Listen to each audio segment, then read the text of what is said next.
I want you to imagine a scenario that is, well, probably all too relatable. You have a patch of really irritated skin. Oh, yeah. The worst. Right. Maybe it's like a flare-up of eczema, maybe a mystery rash, or just a really nasty scrape, and it is driving you absolutely crazy. And you just want it fixed. Exactly. So you do the responsible thing. You go to the doctor, they prescribe a soothing medicated cream, and you apply it to the area, fully expecting that sweet, cooling relief. But that is not what happens. No. Instead, almost the instant it touches your skin, it just erupts. I mean, it either starts intensely burning like you just rubbed the chili pepper on a wound, or, a couple of days later, it morphs into this incredibly itchy, fluid-filled rash. It's awful. And you're just left standing in your bathroom wondering if the medicine actually made everything worse. It's an incredibly frustrating experience because you're trying to heal a compromised skin barrier, right? And the very product designed to fix the problem suddenly feels like a chemical weapon. The fascinating reality, though, is that it rarely has anything to do with the active medication in that tube. Which is wild. Yeah. So to figure out what actually went wrong, we're doing a deep dive today into some pretty dense pharmacological studies on human nerve receptors. We're also pulling reports from the Contact Dermatitis Institute. Yeah, the source material is fantastic. It really is. Our mission here is to understand the biological mechanics of how very common, seemingly harmless preservatives, specifically parabens and benzyl alcohol, trigger two totally distinct nightmares for your skin. Right, because they are distinct. Yeah. We have the localized contact hypersensitivity, which gives you that delayed itch. And then we have the TRPA1 channel activation, which is responsible for that immediate fiery burn. It really operates like a biological whodunit. To make sense of it, we have to look at the skin surface and trace the chemical pathway all the way down to the cellular level. What you're going to help us do. I will try my best. By connecting the molecular weights of these preservatives to our immune responses and our sensory pain receptors, we can see the exact mechanics of how these synthetic additives just, well, trick the human body. Okay, let's start with the slow burn reaction first.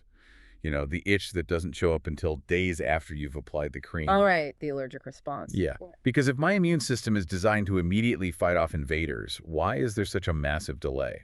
Well, the mechanism at play here is called allergic contact dermatitis, or ACD. This is a very specific type of immune response. Okay. When we hear words like allergen or toxin, we tend to picture massive, complex, dangerous compounds like a vicious bacteria or something. Sure. But parabens and benzyl alcohol are what immunologists call haptens. Haptens. Okay. What makes a hapten different from a normal allergen? It basically comes down to size and solubility. Haptens are lipophilic, meaning they dissolve in fats and lipids, and they are astonishingly small. Like how small? To give you an idea of the scale, they have a molecular weight of less than 500 Daltons. Okay, wow. 500 Daltons is microscopic even by cellular standards. Very much so. So I'm picturing the immune system like a medieval fortress, right? Mm. The guards on the wall are scanning the horizon for giant siege towers or invading armies. Things like large viruses or streptococcus bacteria. That's a great analogy, yeah. But these haptens, because they're under 500 Daltons, are essentially tiny, solitary spies wearing camouflage. They're so small they can just slip right through the cracks in the fortress wall completely undetected. Exactly. They just walk right in. But wait, if they're invisible to the guards, how does the immune system ever realize they've breached the perimeter? Well, the haptens can't trigger an alarm on their own. Like you said, they are too small for an immune cell to recognize. Okay. So they slip through the outer layers of the skin, but once they get inside the tissue, they seek out larger carrier proteins that already belong to your body. Oh, weird. Yeah. These lipophilic haptens chemically bind themselves to your own host proteins. Wait, they latch onto our native proteins and hijack them? It's more like they vandalize them, actually. By attaching to the host protein, the hapten physically changes the three-dimensional shape of that protein. Oh, I see. Yeah. Your immune system is constantly patrolling, checking the ID badges of every protein it encounters. So when a patrol cell bumps into this new hapten protein complex, it realizes the shape is wrong. It sees a native protein that has been, mutated or altered. Right, and it flags it as a foreign threat. This kicks off a T-cell-dependent immunologic cascade. In medical terms, it's a type 5e delayed type hypersensitivity. Wait, if the patrol cell flags it right then and there, why does it still take days to get the rash? Because it takes time to mobilize. But that seems like a terrible defense mechanism. I mean, if someone breaches the fortress, you don't wait 3 days to sound the alarm? What you do if you have to build an entirely new army from scratch. Ooh. Yeah. Unlike a type I allergy, like a peanut allergy or a bee sting, where pre-made antibodies cause your throat to swell up in seconds, a type IV reaction relies on T cells. Okay, so it's a completely different system. Exactly. The patrol cell has to travel all the way to your local lymph node, present the evidence of this mutated protein to a naive T cell, and then that T cell has to multiply. It has to clone itself. Right. It clones itself thousands of times to create a specialized strike force, which then has to migrate through your bloodstream all the way back to the exact patch of skin where the cream was applied. And that takes days. That entire mobilization process takes roughly 48 to 72 hours. That is so deceptive for the person experiencing it. I mean, you put a soothing cream on your arm on a Monday and you feel totally fine. Yeah. Then by Wednesday or Thursday, your skin is red, swollen, intensely itchy, and maybe even forming fluid-filled blisters. It's incredibly confusing for patients. You would never mentally connect the Thursday rash to the Monday lotion. You'd probably assume you brushed up against poison ivy in the backyard or something. Exactly. And that's why dermatologists have such a hard time diagnosing it without a patient's complete history. That makes total sense. I should note, though, that there is one interesting outlier in the literature we looked at. Oh, yeah. Yeah. While parabens predictably stick to this delayed 48 to 72-hour T-cell mobilization, benzyl alcohol can occasionally be a bit more aggressive. Like, does it bypass the lymph node process entirely? In rare cases, yes. Benzyl alcohol can occasionally trigger what's known as contact urticaria. Okay, what is that? This is a type I, IgE, and mast cell-mediated reaction. So instead of waiting for T cells to multiply, the benzyl alcohol directly triggers mast cells in the skin to instantly dump histamine. Wow. So that's the immediate reaction. Right. In practical terms, that means the patient gets an immediate wheel and flare reaction like hives right on the spot. Good to know. But the delayed type 5 reaction remains the much more common clinical presentation for both of these preservatives. Okay, so that beautifully explains the delayed itch, the redness, and the blistering. But if damaged skin is the real trigger, my immediate thought is, what causes the instantaneous fiery burn? Yes. The burn. Because the delayed immune reaction doesn't explain that moment where you put a medicated lotion on a patch of raw skin, and within a fraction of a second, you are frantically trying to wipe it off with a towel. Because it feels like someone held a blowtorch to your arm. Yes, exactly. What is setting off the alarms right then and there? To understand the immediate burn, we have to leave the immune system entirely. Wait, really? Yeah, this isn't an allergy at all. It's a neurological event. Oh, wow. We have to look at the nervous system, and specifically a fascinating protein channel located in your sensory neurons called the TRPA1 receptor. Okay, I read about this in the sources, and the connection completely blew my mind. TRPA1 is essentially the body's emergency fire alarm system. It absolutely is. But aren't those the exact same receptors that make us cry and sweat when we eat aggressively spicy food? They are. The TRPA1, which stands for Transient Receptor Potential Anchorin 1, is the specific pain receptor activated by allyl isothiocyanate. Say that 3 times fast. Right, but that's just the pungent chemical compound in mustard oil, horseradish, and wasabi. Oh, I love wasabi. Well, it's also the receptor triggered by cinnamaldehyde in cinnamon oil and allicin in raw garlic. That is wild. So the receptor that tells my brain, wow, this wasabi is way too intense, is the exact same receptor telling my brain, this prescription skin cream is burning my arm off. It's a direct physical takeover. When these chemical compounds, whether they're from wasabi or from a synthetic preservative in a lotion bind to the TRPA1 channel, they physically force the channel to pry open. So it's a mechanical opening. Exactly. This creates a gap in the cell membrane, allowing a flood of calcium ions to rush right into the sensory neuron. And what does the calcium do? That sudden influx of calcium fires an electrical action potential straight up your spinal cord to your brain, and your brain translates that signal as pain, burning, wipe this off immediately. Okay, but how did researchers even figure out that a mundane preservative in a skin cream was triggering a wasabi receptor? I mean, who thinks to test that? Well, the pharmacological studies on this are incredibly rigorous. Researchers actually took human TRPA1 channels and expressed them in lab-grown cells. Okay. And they also isolated actual sensory neurons from mice. They used a technique called calcium imaging. Calcium imaging, how does that work? They load the cells with a special fluorescent dye that only lights up under a microscope when calcium enters the cell. Oh, I see. So they can literally visually see the fire alarm going off. Exactly, it glows. Hmm. So when they applied methyl hydroxybenzoate, which is just the chemical name for methylparaben, one of the most common preservatives, the cells lit up beautifully under the microscope. Wow. The TRPA1 channels flew open. And to be absolutely certain it wasn't just some generalized reaction, they ran patch clamp experiments to measure the tiny electrical currents crossing the cell membrane. They are very thorough. They have to be. They even tested the paraben against other pain receptors like TRPV1. What's TRPV1? That's the receptor that detects capsaicin in hot chili peppers. Oh, interesting. So did the paraben trigger the chili pepper receptor too? It didn't. Methylparaben did not activate the chili pepper receptor at all. It specifically and exclusively targeted the TRPA1 mustard oil receptor. Okay, that is fascinating. But, I mean, anyone can drown a cell in a massive vat of chemicals in a lab and force a reaction, right? True. Is the amount of paraben that actually causes this microscopic fire alarm to trip relevant to the tiny squirt of cream we use from our medicine cabinets? It is highly relevant, and the math actually proves it. Oh, good. Let's hear the math. The researchers found that methylparaben activated the TRPA1 channels with an EC50 value of 4.4 millimolar.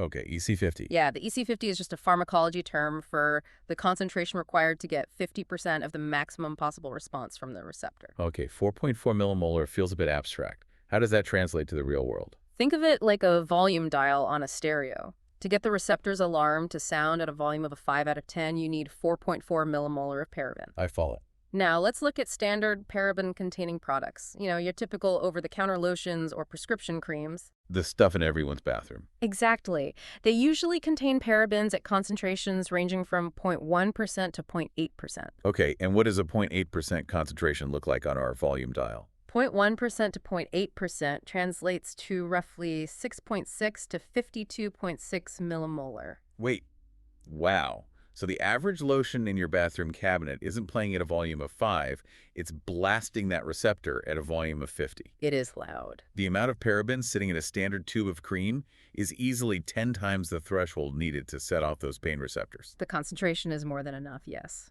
And the researchers didn't stop at isolated cells in a petri dish either. What do they do next? They needed to observe actual physical behavior, so they used animal models.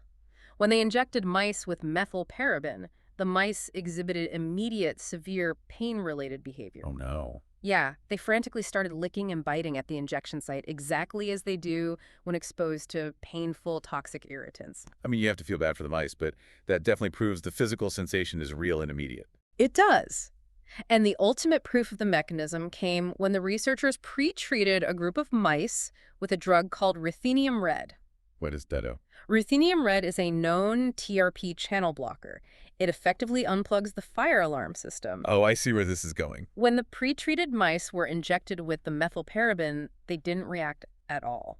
No licking or biting. Nothing. The pain behavior was completely blocked because the receptor physically couldn't open.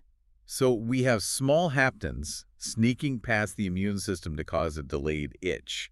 And those same chemicals are aggressively prying open the TRPA1 pain receptors to cause an immediate burn. That sums it up perfectly. But this brings up a massive contradiction, which the dermatological sources refer to as the paraben paradox.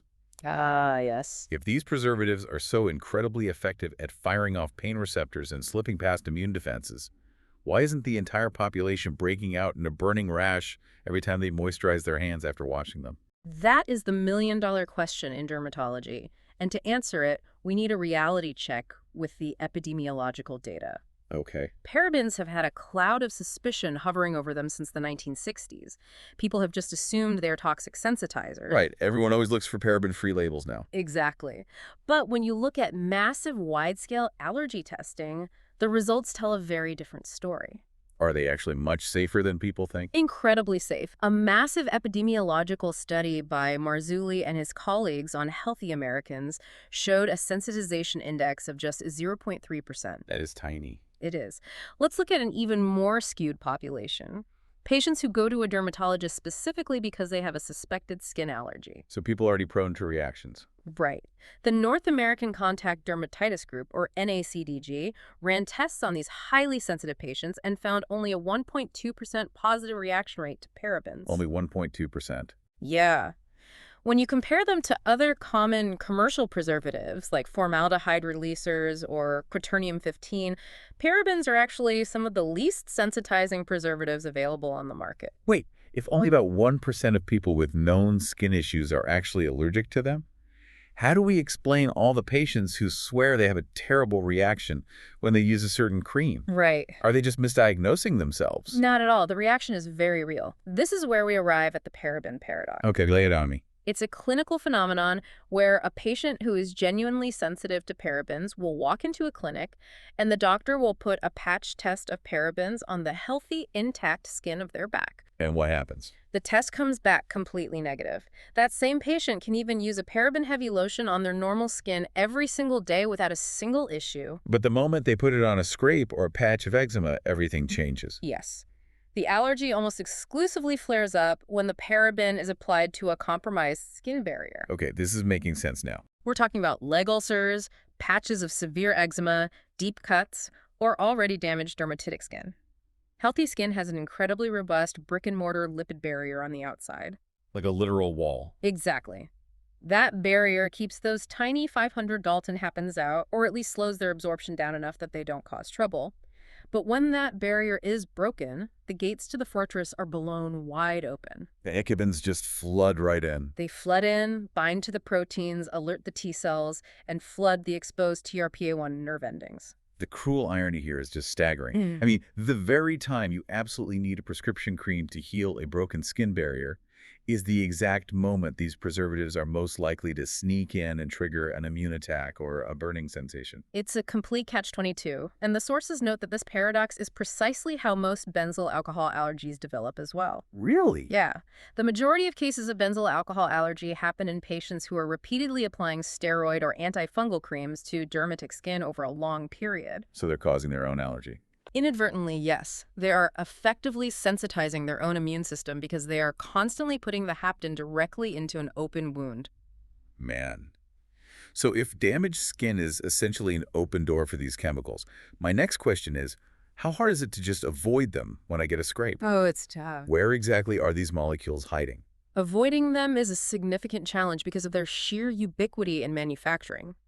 Parabens, which chemically are esters of pyhydroxybenzoic acid, are everywhere. Why do companies use them so much if they cause issues for compromised skin? Manufacturers love them for 3 reasons. First, they are broad spectrum, meaning they kill both fungi and bacteria. That's important for a shelf-stable product. Very. Second, they are colorless and highly stable.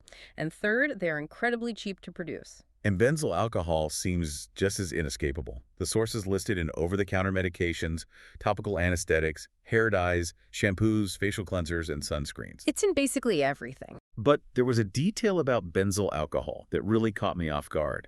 It's not just some lab-created synthetic chemical. It exists abundantly in nature. It does. Benzyl alcohol is a naturally occurring aromatic molecule. Yeah. It's a major component in balsam of Peru, which is a resin extracted from a tree in Central America. And it is found in very high concentrations in essential oils like jasmine, hyacinth, and ylang-ylang. Okay, so imagine this. Someone has a terrible burning reaction to a cheap pharmacy cream. They decide they're going to do their sensitive skin a favor by throwing out the toxic chemicals and switching to an all-natural organic jasmine and ylang-ylang healing balm. A very common scenario. They could actually be blasting their broken skin with the exact same allergen, maybe even in a higher concentration. It happens all the time, and this natural connection leads to a massive headache for dermatologists when it comes to diagnosis. I can imagine. And that headache is called cross-reactivity. How does cross-reactivity actually work? Like, why would the immune system confuse a lab-made preservative with an organic tree resin? Remember those T cells we talked about earlier? The ones that took 72 hours to memorize the shape of the hapten protein complex. Yep, the strike force. Well, their memory isn't perfect. Benzyl alcohol shares distinct structural commonalities with these natural compounds. They look molecularly similar. Oh, so it's a case of mistaken identity. Exactly. So when a patient's immune system encounters balsam of Peru, the T cells check their memory banks, see this molecular mimic and launch a false flag attack. Unbelievable. A patient who sensitized themselves to benzyl alcohol will frequently cross-react with balsam of Peru, parabens, and a chemical called benzyl cinnamate. It's like the immune guards are holding up a blurry, hand-drawn sketch of the Hampton spy, and they just start arresting anyone in the bloodstream who looks vaguely similar. That is a very accurate way to picture it. So how does a doctor actually diagnose this if the tests keep coming back negative on healthy skin and the patient is cross-reacting to half the things in nature? It requires highly specialized patch testing. For parabens, because they are such weak sensitizers on healthy skin, a standard concentration just won't trigger a response. So what do they do? Dermatologists often have to use a highly concentrated paraben mix. They usually push it up to 12% to 16% suspended in a petrolatum base. Just to get a reaction. Yeah, just to force the immune system to reveal the allergy on intact skin. Okay, so if you, the listener, goes through the testing and gets the diagnosis, they find out they are the unlucky 1% who is genuinely allergic to parabens or benzyl alcohol. What is the medical protocol? It's pretty straightforward. How do they fix it? The primary medical advice is remarkably straightforward, though difficult in practice. It's strict avoidance of topical exposure. You just have to read every label. You have to become a meticulous label reader. And if you have an active outbreak of dermatitis from a reaction, the treatment is typically the application of topical corticosteroids. But critically, they must be paraben-free formulations, along with bland emollients to help restore the skin's lipid barrier. Right, you have to make sure your cure isn't spiked with the exact poison that caused the rash. Exactly. But what about food? We've been talking entirely about topical creams. If these are common preservatives, aren't we ingesting them all the time? We ingest them constantly. Parabens are widely approved and used in the global food industry. So do people need to change their diets? Usually no. The gastrointestinal tract processes these chemical structures very differently than the immune system in the skin does. Oh, thank goodness. Yeah, the sources specifically note that the ingestion of parabens in food very rarely causes systemic contact dermatitis. That's a relief. So unless a patient has a highly specific, exceedingly rare systemic allergy, dietary changes usually aren't needed. Your stomach acids and digestive enzymes handle them perfectly fine. It's only your broken skin that panics. All right, let's pull all of these threads together because the biological journey here is just incredible. It really is. We started by wondering why a soothing prescription cream could cause a patch of irritated skin to suddenly erupt in hives or feel like it was doused in gasoline. Right. And we found out that the culprits are the preservatives.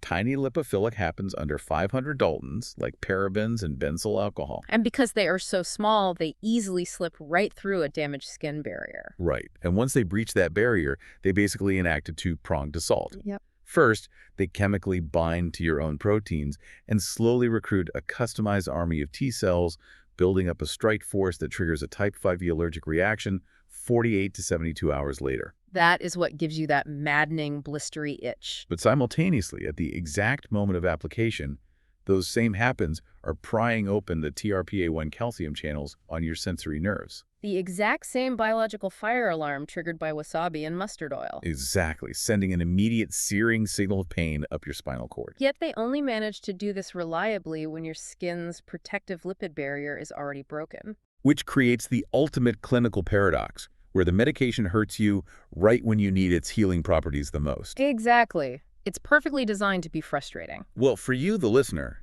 there is profound practical value in understanding this mechanism.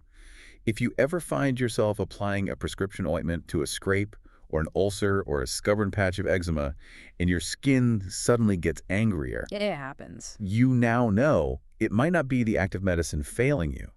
It might be the preservative. And you know exactly why your compromised skin is uniquely vulnerable to it. It completely changes the conversation you have with your doctor. How so? Instead of assuming a vital medication is toxic to you and giving up on a treatment plan, you can ask for a preservative-free formulation or different vehicle, like an ointment instead of a cream. That's a huge difference. Knowledge of the mechanism empowers you to find a solution rather than just suffering through the side effects. It really does. But stepping back from the dermatology clinic, this leaves me with one final fascinating thought to ponder. Oh. Well, we know that in nature, our sensory neurons evolve these specific TRPA1 channels to warn us away from environmental dangers. Right, to make us spit out toxic, irritating, or dangerous plants. Exactly. And now, these exact same ancient warning channels are being perfectly, precisely triggered by synthetic, lab-made preservatives the second they touch an open wound. That's very true. So is our body's fire alarm malfunctioning because of a cheap chemical trick? Or is it working exactly as nature intended, screaming at us that these synthetic additives simply do not belong inside a broken skin barrier?